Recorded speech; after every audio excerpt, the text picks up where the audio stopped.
Hi, I'm Talwst Santiago, and I'm a visual artist. I'm going to take you on a tour of a few places that I love to go to collect things that I use to make my work.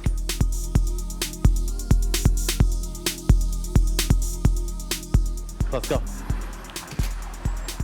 So right now we're at Cynthia Finlay's Antiques. This is a place I come to find, the really beautiful boxes or print work and things that are old and have just been kept in great condition.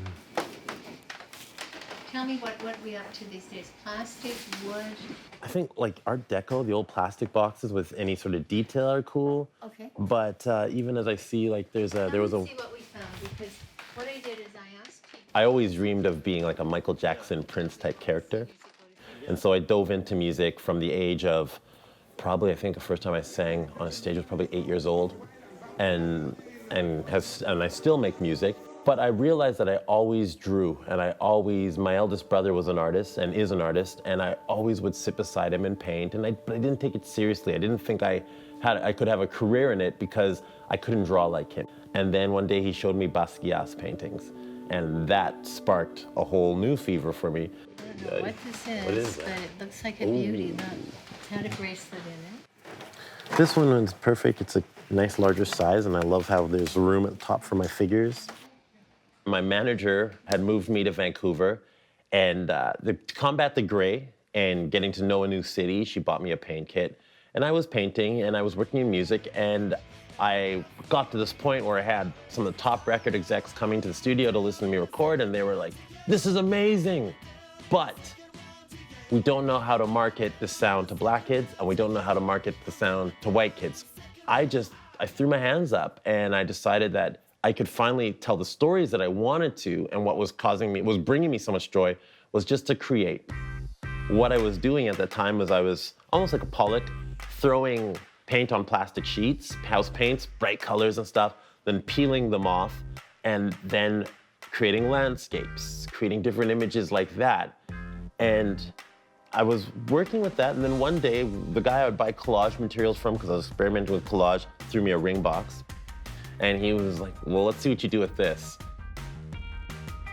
So my first show was a combination of maybe 8 paintings and 3 ring boxes, and then all the ring boxes sold. I have a feeling it's gonna be this one, just because there's so much room. There you go, my dear. Thank you so much, Cynthia, as always, and I really appreciate the stash. I love the people who collect things or are passionate about specific things as much as I love making the work. John's hobbies, the information that the people have working there can translate to the visual art world. Getting into conversations about art and why we make things with them is amazing. And then being able to learn techniques from model makers. And it's just it's a family run feel. And now that I've, gone so many times, I feel like I'm a part of that family. Do you like this stuff? I got the water lilies and I found... That's how you use it. Yeah. Do you paint them? I paint the edges because they're laser cut. Yeah, and they look so clean. Yeah. What tired me out of pop music is that we created a formula. Verse, chorus, bridge, chorus, out. 3 minutes, 30 seconds, same thing, So when I started making art, I wanted to be all over the place on where inspiration came from. Often it's the texture of a box, the color of a box, or maybe I'm seeing something in the news or story, or I love the mundane. I'm pulling inspiration from all over the place. I love knowing that the objects that came into my studio had a history long before me. They were loved long before me.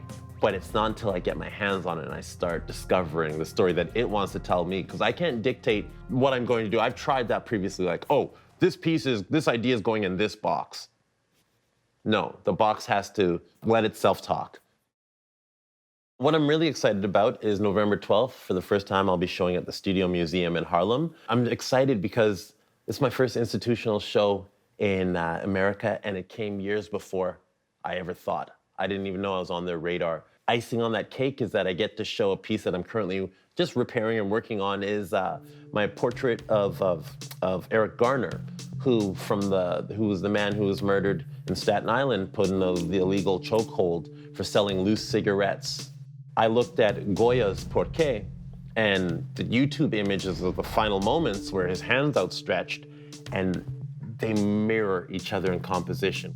From my point of view, the tragedy of his death has sparked even more fever and intensity for change, and that he's a catalyst to that, and he will not be forgotten. There's certain stories that resonate with all of us that will stay with us for whatever reason. I can identify with it because I was stopped by the police for just walking, for being black after 11 o'clock in a neighborhood they thought I shouldn't have been in. Contemporary artists should be knowledgeable of what came before. And a contemporary artist should speak of the world today. And I've done works with Kim Kardashian as Venus. And I think that's still an Instagram. That's an important moment from our time. And it's as important as talking about political. So I don't look, when an artist is talking about pop culture, I don't shun that, or like, I don't look down on that, because just be current. Talk about what we know and what we feel in the world we're living in. I think that's very important.